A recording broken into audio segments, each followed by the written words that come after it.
Hello and welcome. Now, Africa stands at a critical crossroads of integration.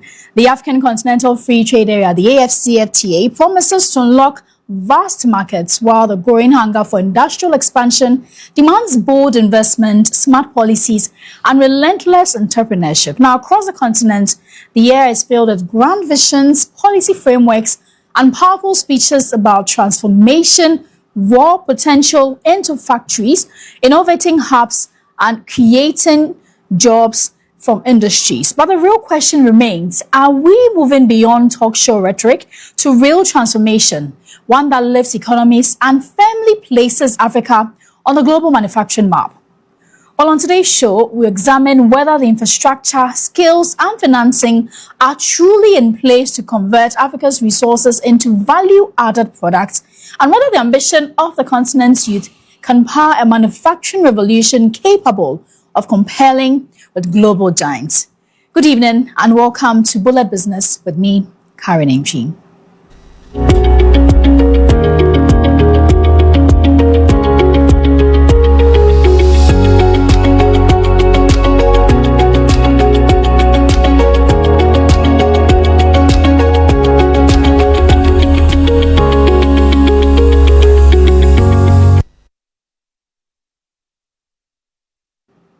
Welcome once again to Bullet Business with me, Karen Antwi. Now, this evening, our topic is from talk to transformation. Is Africa ready for industrialization takeoff? And it demands deep expertise in international trade and continental integration. Our guest today is a leading international trade practitioner and AfCFTA expert. He serves as Executive Director of the APN Group of Organizations and leads key initiatives including the AfCFTA Policy Network, the Women of Africa Network, and the Africa Business Experts Club 500.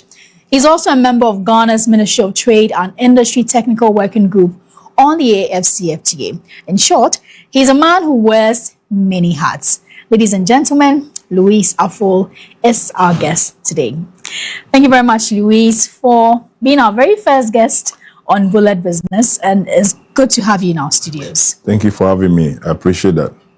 Louise, today, before the show, we were talking about the events, the conferences that we've seen in the past few weeks regarding Africa's development. And like my intro said, there's been a lot of talk. There's been a lot of action or action plans. But when we talk about all these discussions that have gone on, what would you say is we've mastered ourselves in? What would you say we've mastered in up to this point? Thank you. Good evening to your viewers and online participants. If you're looking at in terms of mastery, in terms of you're looking at general trade, you're looking at general development as a nation, or you're looking at as a continent? A continent. As a continent, I think that the call has been there. Initiatives have come through some years back, decades back, but currently, I think that we've been given some kind of a week that let us step more, scale up our intra-trade. That is the only way by which we can be able to be measured in terms of continental development. Therefore, that continental initiative is also shared with all state parties or countries that are under maybe the continental free trade, so that it's not going to be abstract.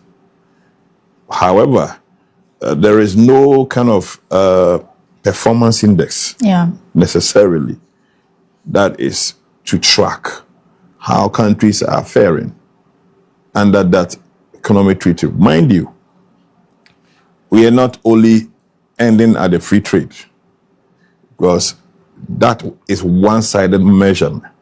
We're looking at one African market, and one African market where we can be the likes of European Union. We need to grow stages. And the first stage is the free trade. And therefore, from here, we have to move to one external custom Africa. Then you move to one currency, one central bank, one currency, one passport. As capital is moving, you move with your capital.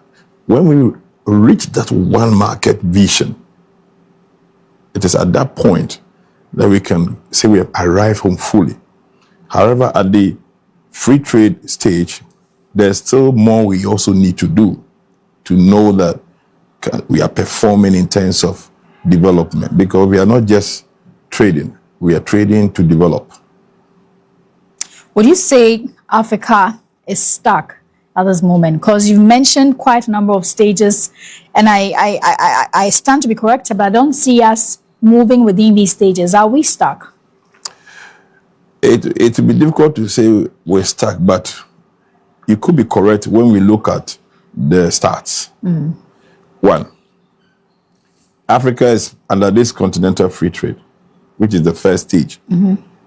We are expected to have a combined GDP for Africa at maybe $3.5 trillion. We are supposed to have a global share of interglobal trade at maybe 17 or 18%. Okay. We're doing less than 20%. Yeah. The rest are far gone. Then the first point I made with respect to, in terms of the combined GDP, look, if you take India's GDP, if you take China's GDP, these are countries. Their GDP outstrips ours. Ours combined, though. As a continent. That's an estimate. We are estimating that at the end of, the free trade is going to fetch us a certain combined GDP of 3.5 trillion. And I'm saying that you have China, a single country. You have India, a single country. Most of these GDP outstrips our combined. So there is still a long, long way to go. So it means, therefore, that yes, country by country, per country by country, year on, we still have a long way to go. Let me just deviate a bit. You remember Ghana was part of the ECO. Yeah. We wanted to have the ECO, the currency for West Africa. What has happened? This ECO started not today. There were convergence criteria that countries needed to satisfy to enable them. And one of the key ones was you need to have countries that will anchor the currency with the economy to the layman. In Ghana and Nigeria, about 3 years ago, they were the anchor. Say, look, we're going to wait. We're going to lay our economy down for the sake of the eco to rise. But look at the two countries. For the past 4 years, 5 years, both Nigeria and Ghana suffered immeasurable difficulties in the economy. So if the anchors to the economy, to the eco, are suffering, are struggling and grappling, what happens to those who are going to be members? So in the same vein, when it comes to the continental stage, if a combined GDP is not that we are experiencing, we are estimating to be around $3.4 trillion, then you can imagine if we are on one, countries go on long wolves, you will see that they are not really making their GDP is really not anything to write home about. So on one country level, it is really not gradually taking shape.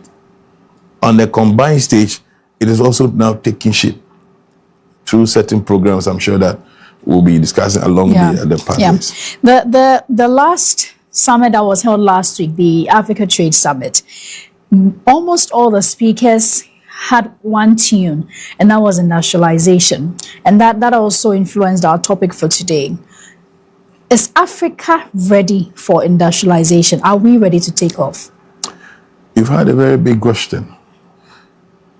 Africa, let me say this, Africa have had all the opportunity to industrialize. So it's not today. When you say, can you mention some of these? In other words, there have been previous calls. Yeah. From the days of Kwame Nkrumah, the founding fathers, they've had calls for Africa to industrialize. If you read most of the economic history, most of African countries have tried to industrialize. Some have been consistent, others have not. And so that is why you in the summit, all of them were equal, because we have what it takes. But what is stopping us? To industrialize. What is stopping us? By the way, let me just read something for you. Before you go to, let us define industrialization for you to see what I mean by we have been there. And we have the potential opportunity to industrialize. Exactly. Now, for example, if you look at just a bit, we will be pardoned that Africa were left out in the first industrial evolution. Maybe in the 1870s down to 1914. Yeah. That time you were having, all these electricity mass production, steam industrialization. That's where when ships are moving, goes with steam and all that. Start on that. Then then came the second one, 2.0, 1870 1904. Then came the 3.0. Listen to the 3.0. 1960 to 2000. That is computers. Yeah. And more automation and more digital drive. Then came the current one, the 4.0. See, we always jump to something. We have not even been able to get firm hook of the first three. Ones. Now the fourth one has to do with cyber, fiscal systems, AI, and what have you. Now, I read this for us to understand something. You ask that question. Now, in terms of Africa itself, I want to mention just 10 countries that have tried to industrialize. Tried. Not there yet. They are doing their best, but they've tried. Some are very, some are. The first two are consistent: Egypt and South Africa. I knew Egypt was going to make the list. Nigeria, it has been asterisk. They are trying. Nigeria has all the capacity to industrialize. Morocco, currently, I can say they are really on the same bed with South Africa. Morocco is the only country that has Elon Musk's right from scratch producing electric cars, right from scratch, not assembling electric cars. Morocco, we're doing something for AU. When you go to Morocco's job village, they call it job village, and the special economic zone. Go and see for yourself what Morocco is doing. Then you have Kenya, Algeria, Ethiopia, Ghana. Ghana were on number 8. Tunisia and Zambia. The president is in Zambia today. So these countries have made certain efforts. Now, the reason, per your question, the reason we have grappled is that when you want to industrialize, you need to look at your technicality or from where you get technicians. Okay. The skills. I'm not talking about bachelor degree, but I said, no, I said technical. The hands-on skills. The likes of polytechnic kind of. Today, what we have, the Tibet. Okay. Almost most industrialized economies had this undertone. Germany, most parts of Europe, they started with technical. So that is where you can have somebody who might not necessarily have gone to the normal formal education, but have all this technical know, can put things together. We did not embrace that revolution. So currently, if you go to towards East Legon, the previous administration built this STEM academy. Yeah. I was involved with some level of training. The faculty, I won't mention the university, but there is one of the universities that was anchored to be the center of excellence for STEM. Okay. When we met, I had a partner organization in Dubai. They decided to train the faculty. Listen, when we met the faculty, they told us, we are professors, we are doctors, we are science, we are faculty. But when it comes to STEM, please, it's a new pathway for us. So so there's a gap. There is a new path. There is not the gap, there's a gap. There is a gap. You have a faculty and you have a center of excellence going to be used by the state, Ghana, to train STEM. And they are now new to it. So we had to train them. We did 2 weeks online. After that, the center of excellence was moved away from that university to another university. There is no continuity. I'm just giving instances. Now go to the academy, the one I'm talking about. About a decade and some half ago, we were having what we call early childhood development career. Everywhere you pass early childhood, kids at people. That is where the concept of children going to school at 6 months when they started. Yeah. When you start something like that, you should build that technical framework. And I like the previous Minister of Education. He did well, trying to make sure that if he has a technical or a skilled person with all this nimbia, the truth say, and he has not gone to formal school, he's not supposed to be denied. Yeah. So that revolution, those countries advanced, did not joke with this kind of face. So that is where we are lacking. We are really like that. The question that I ask ourselves, sometimes when your car breaks down and you take it to the typical mechanic, they're able to build it for you, repair it. Have they stepped in Harvard? As a skills, a hands-on skills. So would you say, so then, is there a disconnect when it comes to policy? Because you cited the former education minister. If we have policies that indeed ensure that it's not just the book knowledge, but then the hands-on skills, and then the people who are going to school eventually will finish and then will be able to feed into the whole industrialization agenda. So I was giving you a breakdown as how to industrialize. Yeah. The first has to do what I just told you. Mm-hmm. And policy, I put something that policy is one. Yeah. So you have a development agenda. Now, the policy must see implementation. Okay. And it must have a pathway. My emphasis is on pathway. If you have a policy and you start the implementation and it doesn't have a path, it's like an aircraft, a passenger aircraft traveling to Dubai. It's just moving. It's just moving. It doesn't have any a path. Direction. That is what has stagnated Africa's development or industrialization. We have a good policies. I tell you, we have we have enough policies. The issue has to do with implementation and the pathways. We start the implementation, all right, but the pathways. It has no direction. No, it doesn't have direction.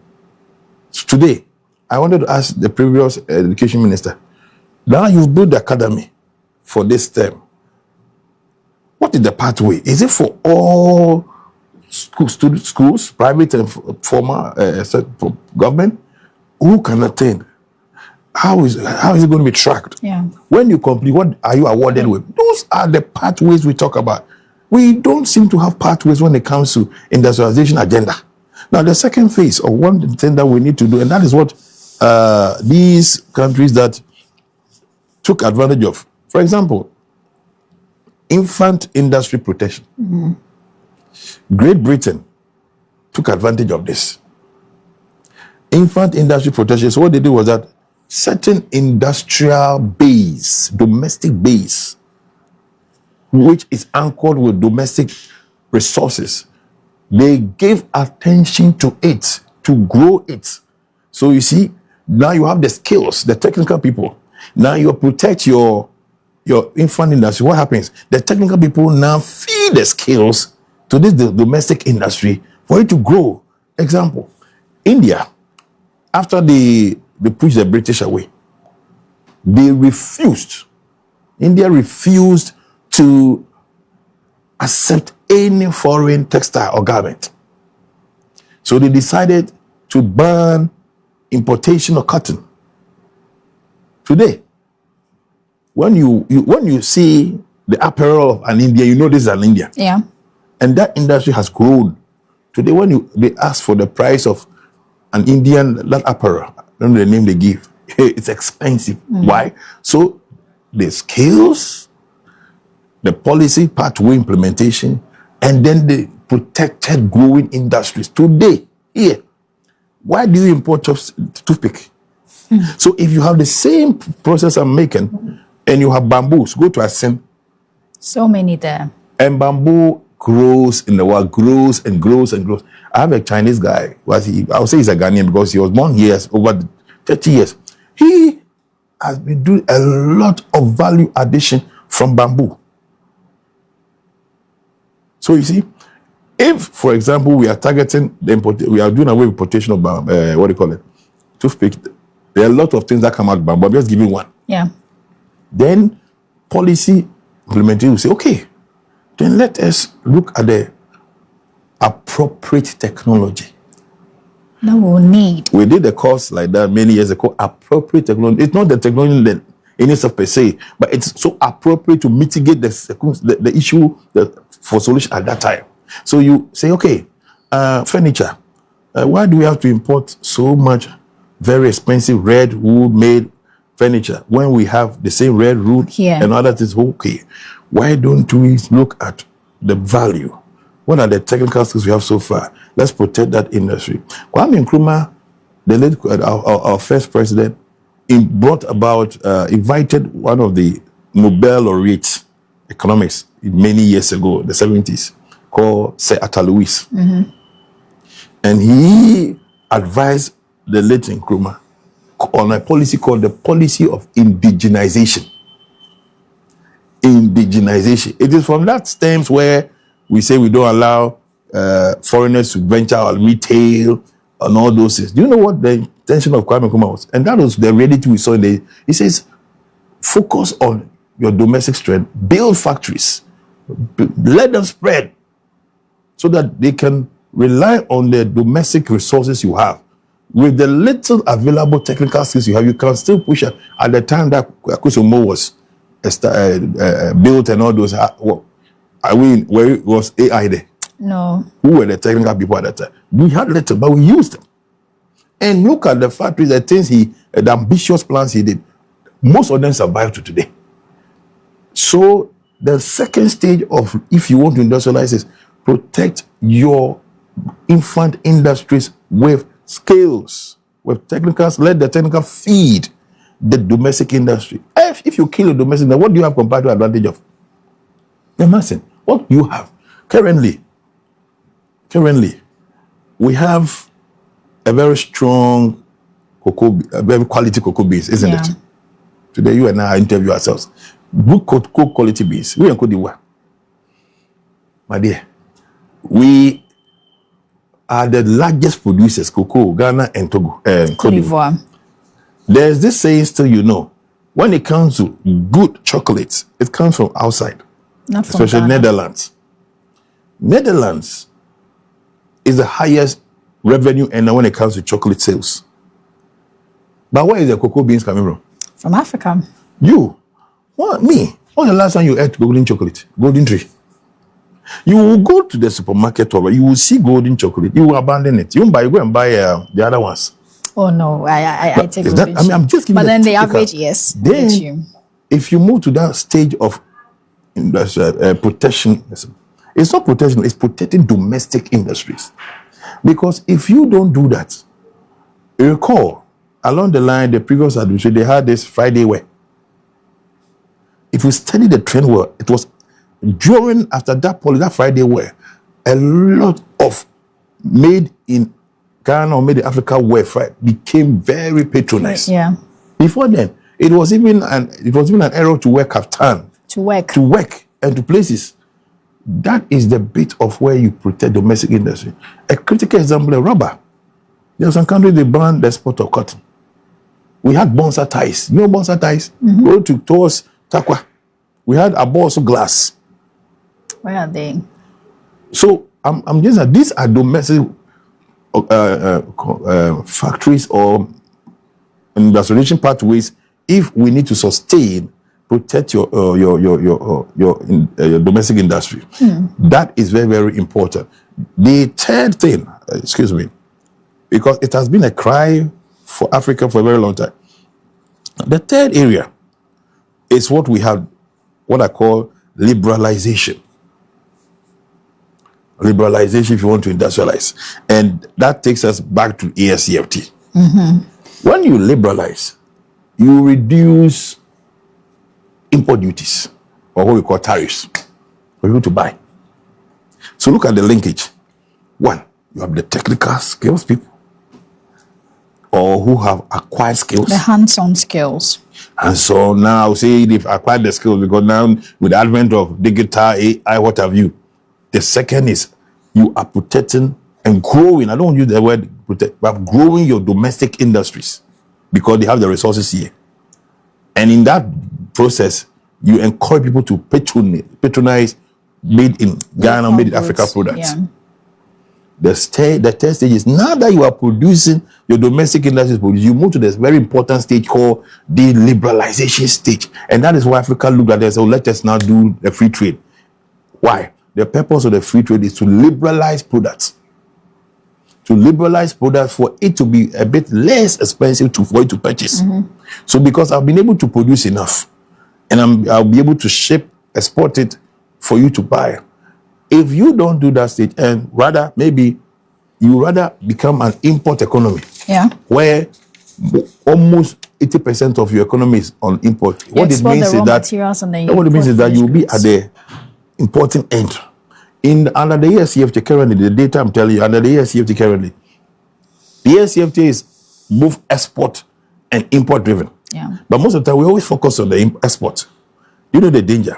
So the import is that if you take Ghana and South Africa currently, South Africa is the highest exporter under ASCFT. Okay. You know why? Because they manufacture domestic products, and you know what they do? They now you have retail shops like ShopRite almost having presence in most Africa. And what countries. They do? So South Africa product this year.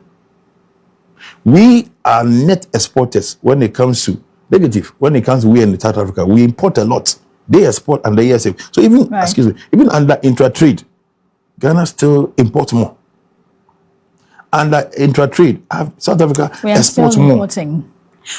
Let's put a pin in there. We'll go for a quick break. When we come back, we'll talk more about the role that the AFCFTA plays when we talk about the whole industrialization picture. On Facebook, people are waiting to hear more about the AFCFTA and how critical it is and how important it is for industrialization. But if you're still watching, this is Bullet Business. My guest is Louise Afful. We've been talking about industrialization and whether or not Africa is ready for takeoff. We'll go for a quick break. When we return, the conversation continues.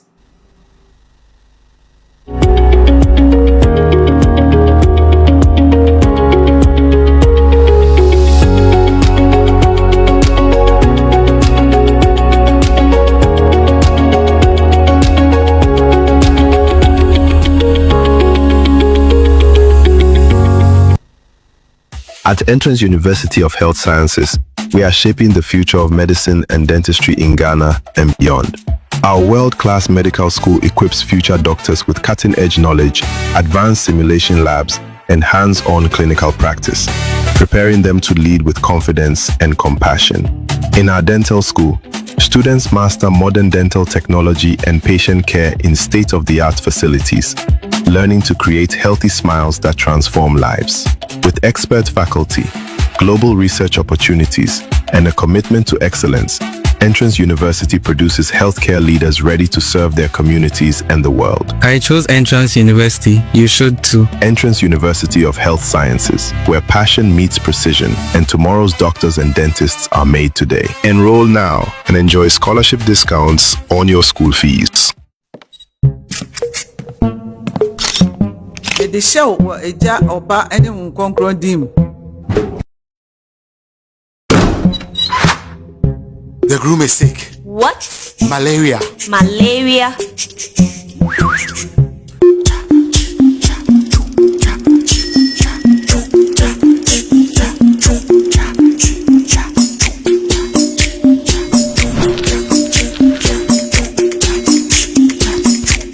Lufat. Lufat.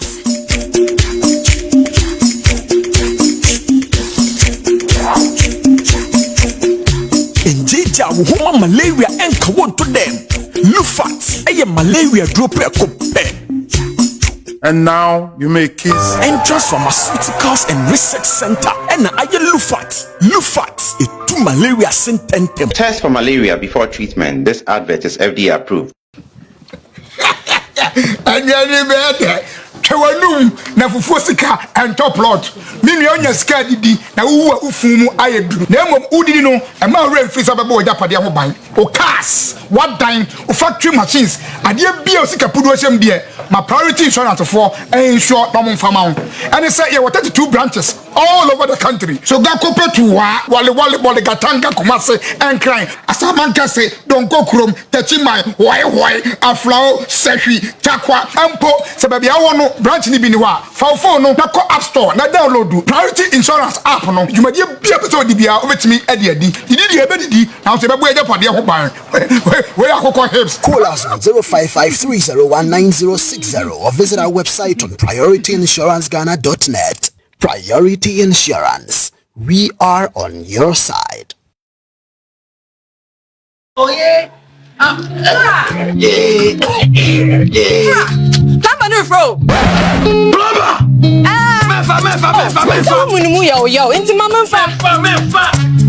Hello, plumber. Hello, baby. Hello.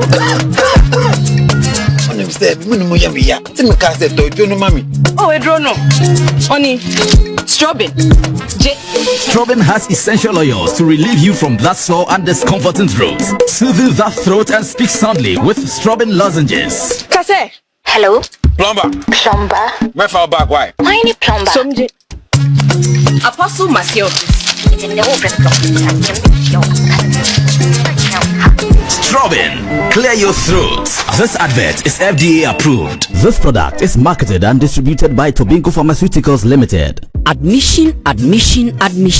Do you dream of becoming a dental surgeon, a medical doctor, or a surgeon? Then I have good news for you. Your preferred university, Entrance University of Health Sciences, is pleased to introduce the School of Medicine and the School of Dentistry. Hooray! Admission is ongoing for the Bachelor of Medicine, Bachelor of Surgery, and the Bachelor of Dental Surgery programs. Entrance University is located at Okwegono, Spintex Road, Accra, Ghana. For more information, please call 050-908-6631 or 050-908-6651. Email at info@entrance.edu.gh. Visit our website www.entrance.edu.gh. Entrance University of Health Sciences. Excellence in knowledge.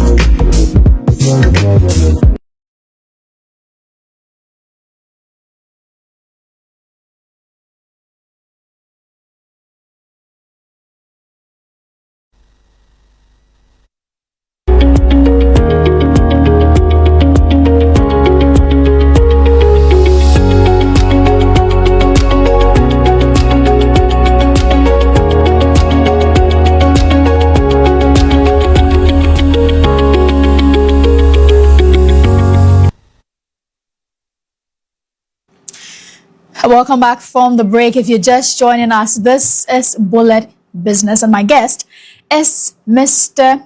Louis Afful. And before the break, we were talking about how Africa can prepare itself for industrialization, and he was taking us through 3 key steps, or the essential stages that we must realize before we can say we are ready to take off in industrialization. Louis, you're wrapping up on the very last point, and we've spoken about technical skills and the need to grow our domestic production. So we talked about technical skills, infant industry protection or growth. Yeah. Then you look at liberalization, which asterisks on after. The other 2, which is key, is agricultural productivity through advanced technology. Okay. When your agricultural sector is really expanding with technology, you are able to, because in any normal income economy, consumption is high, and food taste consumption high. There's high consumption on food, so you save little. Once you save little, investment is low. So if you're able to build a strong food security and other agricultural development beyond food, it becomes a link to growing industries. Primarily, most African economies are agrarian. Primary stage. And you see, for you to industrialize, it's important to tackle your primary stage of development. Then you move to your secondary stage. The secondary stage looks at manufacturing, the building here and there, employ some technology. Then you go to the final grade stage, which is the technology, that is the services.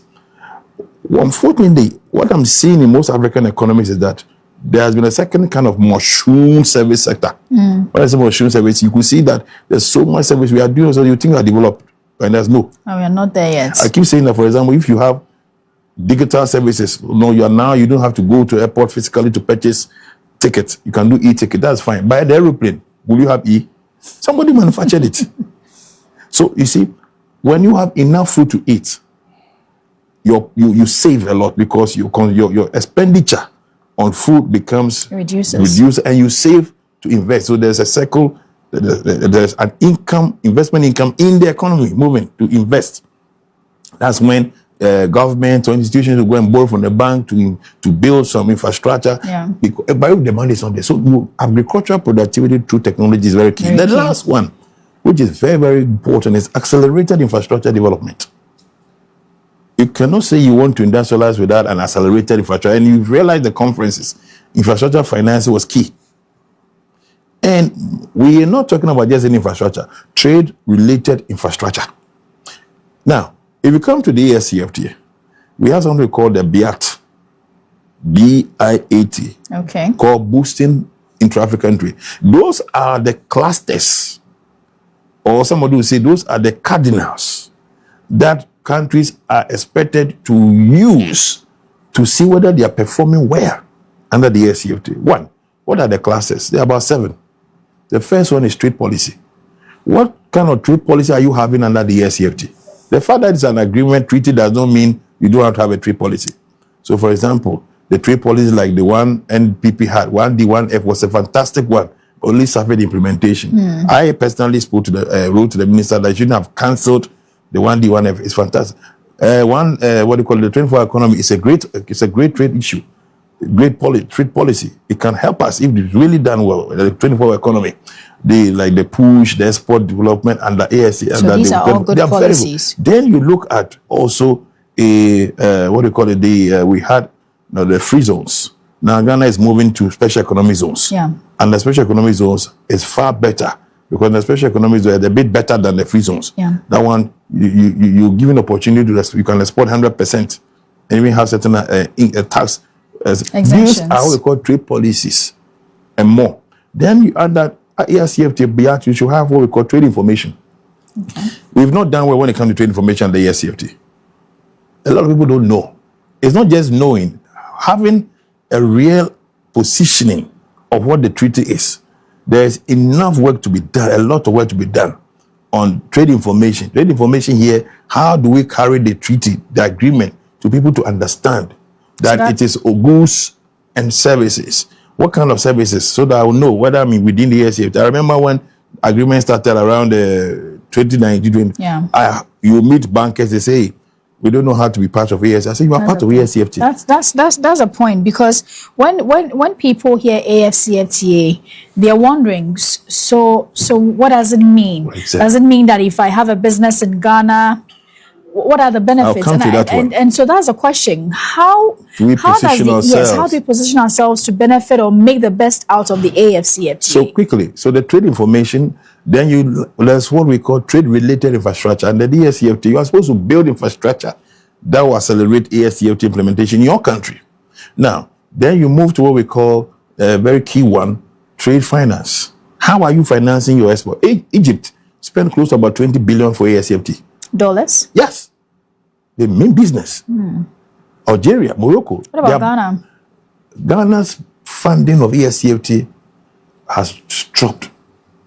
We rely so much on foreign donor partners. So that's where our focus has shifted. It shouldn't be so.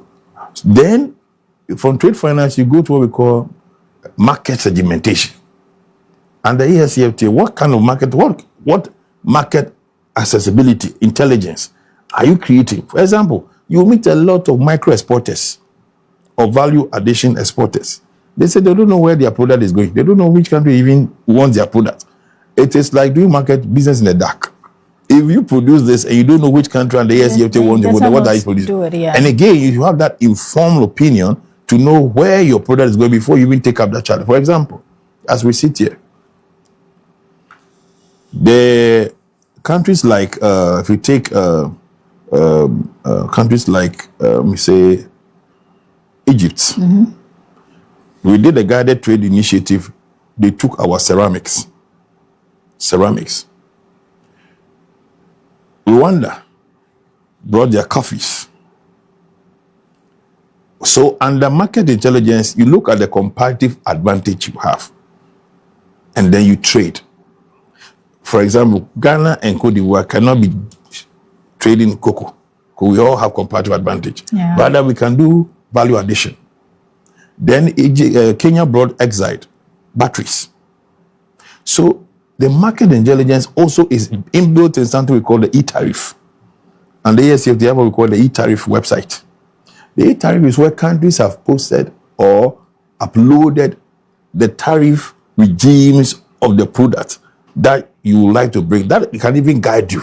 So for example, you go to maybe, let's say, Mauritius. Mauritius has put their coffee, this, that. It tells you that this is the kind of product I've liberalized. Okay. This is the kind of product I've not liberalized. So if I've liberalized, when you come, this is how much I'm going to take import duties on it. Now let me explain something which really baffles a lot of people. When we talk about ASCFT, people say, oh, I even took my things, then they were still charging me duties. They were still charging me tariff. Why? They say it's free. But I go to their customs, they charge me imports. That complaint is there. Yeah. Because they don't understand. The ASCFTA is in layers. The agreement that establishes it is the first layer, with the treaty. So, Louise, so whose responsibility then is it to ensure that the education is the trade brought information down? is supposed to be done. You see, so every country has that every task. country, your key, if you look at the architecture of the ASCFTA, the operations, ministries of trade, they are the anchor, let me say, school prefects of the agreement. Okay. So their ministers of trade are their prefects who must supervise the implementation of the ASCFTA. Therefore, if you come to every country like Ghana, your trade industry, trade agencies, Ghana, for example, customs are involved. Ministry of Trade works closely with customs. They work closely with KEPA. They work closely with Ghana Exim Bank. They work closely with Ghana After Office. It was established in one of the ministers' meetings, African trade ministers, that established what we call local after offices. So Ghana, we have one called the National Coordinating Office. Those are the institutions. So if your country doesn't have, you have to find out. They are supposed to establish coordinating offices to coordinate, to be intermediary between after secretariat, the private sector, and then the ministries of trade. That is it. Because so there's a responsibility of the NCO to partner stakeholder. They do. But I think they need more money to do that capacity building. So that is it. But I was hitting a very important point. Yeah. That people say that I don't know how to benefit from the ASCFTA. I don't know which product to produce. I don't know which country. The reason is what I just mentioned, that under the ASCFTA, the tariff regime that we are talking about is so important, we must know. It is the heart of the whole agreement, the liberalization. What do we mean by that? The liberalization is the kind of concessions that countries have given. Okay, so to the lay person, your country decided that I've had a certain list of products up to 90%. And those products have liberalized, meaning I've negotiated to accept it into my country, but at a certain tariff regime. Those tariff regimes are this way. We call them tariff dismantling regimes. For example, some countries felt that the economy is not too big to allow you to bring your product in like that. So they decided to sign for what we call the 5 years tariff regime. Okay. Meaning that they'll be liberalizing, in other words, they'll be liberalizing, let me use this as an example for the layperson. So this product, if I'm Ghana, and I've liberalized for 5 years regime, and I have liberalized mobile phone, that is, any country can bring it into my country. It's part of my 90%. Let's make it now 97% now. Over the state of 5 years, what it means is that any product I've liberalized, when it's coming into my economy, I will give a tariff dismantling gradually, maybe it could be 0.1%, 0.2%, gradually on those products until the 5th year. Okay. After the 5th year, it's supposed to be zero tariff. So it means that if that same product comes after 5 years, I don't need to charge anything. Okay. South Africa is there. They are in their 6th year. In other words, by this time, most of the things they liberalize, they're supposed to have zero tariff, but they cannot. So this is the understanding. So if you bring your product to Ghana, Ghana so far has liberalized. We were 5 and we went to 10 years because our economy was struggling. Now we went for the 10 year. The 10 year that we went, Ghana has done well. Ghana has liberalized 5%. Okay. We are left to 5% over the next 5 years. So in the next 5 years, after 10 years, certain the product that we have liberalized, they will come here at zero tariffs. Can we? Are we prepared? Because it is going to actually dwindle, decisize your revenue. Yeah. Countries that are very least developed, they went for the 15 years. Because they can't. We call them the group of 6. Now, the good news is that African Bank, which is our bank, what's our bank? The shareholders are African governments. So it's your bank, it's my bank, has been taxed to finance AFCFTA. So what it means is that countries that are struggling with revenue shortfalls due to the AFCFTA tariff reductions will be supported. Are going to be supported with a scheme we call the Adjustment Facility Fund. I repeat, Adjustment Facility Fund. The problem has to do with the managing of that fund. Who is going to receive Minister of Trade, Finance, and how is it going to be supported? So that fund will come to, the states. Maybe you've lost so much revenue, and you can tap that fund to cushion up your revenue shortfalls. And then in that same fund, we have what we call the Automobile Fund. AFCFTA want to encourage people to really build the automotive industry with a $1 billion fund. Then we also have what we call the SME fund. That's also about 1 billion. But the question next you are going to ask me is how is it going to be distributed? That's those are going to be what's the modality? That is the biggest question. So the biggest question we should find out from the Minister of Trade and the team. We have not tapped yet because I'm not sure we have applied to Africa ASF that we are struggling. So this is how the tariff regime works. So therefore, if Nigeria has liberalized, for example, Ghana, why will Ghana worry itself? Let me tell you a very serious thing. I've been with the Moroccan ambassador for a very long time. Okay. Because we work in investment stream. Our pineapple is one of the most quality pineapples Morocco needs. Yeah, I've heard. But Morocco imports pineapple from Latin America more. Because we have not approached their barrier, their market. So that's a low-hanging fruit we can start. Secondly, it will shock you. Netherlands import high-quality strawberry from Morocco. Netherlands. Morocco, yes. So when they bring the strawberry, the juice and value chain product, you enjoy it. They import from Netherlands. And do you know where Netherlands imports the strawberry? Morocco. And Ghana buys strawberry from Netherlands. So why don't we just go to So Morocco? the why is there. I said it's a long why. You're not the one to answer the why. Let me repeat it again. Ghana imports strawberry from Netherlands. Netherlands imports from Morocco. But Netherlands needs Ghana's pineapple. No, Morocco needs our Morocco pineapple. needs Ghana's Why do you have to go to Netherlands for your strawberry? When we can just get it when from Morocco is here, intra-trade. So the next stage of the ASCFTA, which will help people, is what we are pushing. We call the barter card system, the barter trade system, or the barter card system. With the barter card system, for example, Nigeria, I'm told to import so much salt, the stone one from Brazil, when Ghana can supply Nigeria with most of the crystal salt, industrial salt. Why do you go there? All you need to do is a barter trade. Nigeria, Ghana will give you this quantum of crystal salt. You give us oil. So even with the AFCFTA, from all that you've said, the AFCFTA presents a good platform, but then individually as countries, it's a process.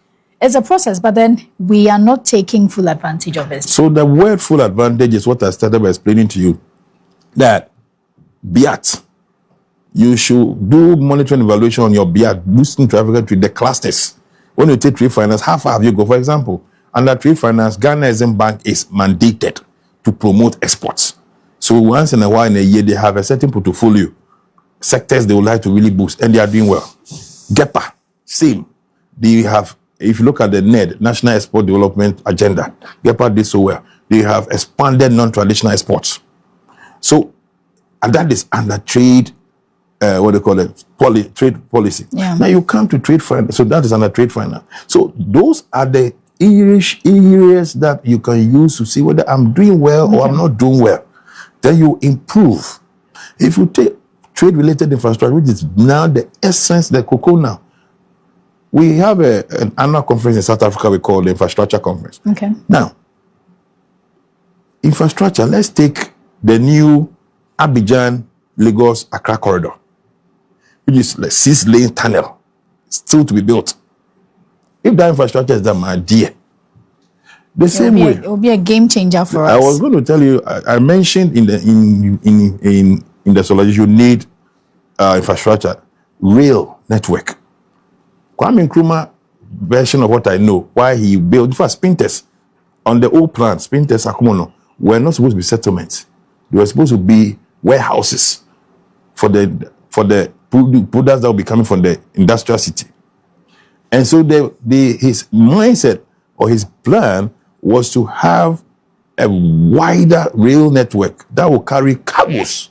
These cargo articulated trucks are not supposed to be on road. They destroy the roads. So what happens is that Germany is there, China is there. You were supposed to have all your cargo containers on rail. Can you imagine if you have a good rail network going as far as Paga to Burkina? Ghana started the rail under the previous government. This current government is continuing. The aim was that it was to end a Paga. By the onset of the ASCFT, they are extending to Burkina. When it's done, Burkina will also do a JV with Dakar. And then it goes that way. Another area you're supposed to look at is I mentioned the bridges. There's a bridge that links 3 countries, Botswana, I think I've got 3 countries there. Okay. One thing that the ASCFT does, you can approach the ASCFT and say, oh, I felt that I need an inland port. Can you lead me to get funding? They will do. They'll help you. I don't know whether Ghana has gone to them for any need assessment. No. So trade-related infrastructure is very, very key. People complain. It takes months to use to ship goods, but it takes 3 months within Africa. The reason being that we don't own a lot of ship vessels. So we're relying on external. And the external ship vessels will not come and dock here when you don't produce. Yes. Which ship will come and dock for 4 weeks and pick? It's just like the airlines. Airline will not go to a certain route when it doesn't have passengers. So trade-related infrastructure is very, very key. Louise, we are running out of time, but then in the next minute, I just want you to, I don't want it to be the usual talk. Moving forward, we've spoken about all the steps we need to take, and I want us to focus on Ghana now. I want us to be selfish. The last week, we heard Sam Jonas say that for Africa to grow, we need to be selfish. We need to look inward. As a country, what do you hope to see that would help us grow, at least within these stages you mentioned, help us grow from one stage to the other, see us feed our own people before we decide, okay, we want to export in the next minute? The 24-hour economy is good. It should also bring back the 1D1F under the previous government, 1 day, 1 factory, and expand that industrialization agenda. The Bedia Kosheda, the presidential candidate at last elections, he said he will have done 16 industrialization. It's a good concept. 2, visit Ministry of Trade, visit the manufacturing sector. It's not growing well. And then look at the productivity chain and then pick the issues one by one head on. And take, for example, if you visit them, you see the situation. If the person says, I need an expansion machine, it's not now that you let the person go and write 2 theses or letter. To justify. Immediately, what do? This machine, how much will it cost? It will cost $10,000. Is your business profile here? What is your tax credibility? Come, we will lead you to acquire that machine. That machine can expand your revenue maybe 3 times. That is the particularity we need to do. Go to the manufacturing side, go to the business and people, solve the problems and head solve the on. problem head on. No time for postponement. Go through here, go and see this person. It doesn't work anywhere. Again, we must lead in market accessibility. For example, Donald Trump has always been appealing to. That's what the Trumponomics has been appealing. Buy U.S. goods. Buy from us. Buy from us. Our leaders must voice out to the other countries. Buy from Ghana. Buy from Ghana. Buy from Ghana chocolate. Buy from Ghana garment. Buy from Ghana shoes. And I'd like with the president doing, he's always wearing what? Made in Ghana. Made in Ghana. Right. Also soon, it's been an hour already, and I don't think we can even answer this question if we have the whole day as to whether or not Africa is ready for takeoff. But then thank you very much, Louise Afful. If you've been watching, my guest today has been Louise Afful. He is a man of many hats when it comes to the topic of industrialization and AFCFTA in Africa. And today we've gone through a lot of talk, but then from all that has been said, Africa has what it takes, but we have to be intentional about our own growth and industrialization. Many thanks for joining us on our very first episode of Bullet Business, and to the production crew, both technical and in the newsroom. I want to say a very big thank you. My name is Karen Antwi. Join us same time next week, 5 p.m. here on Bullet TV for Bullet Business. Good evening and enjoy the rest of our programs.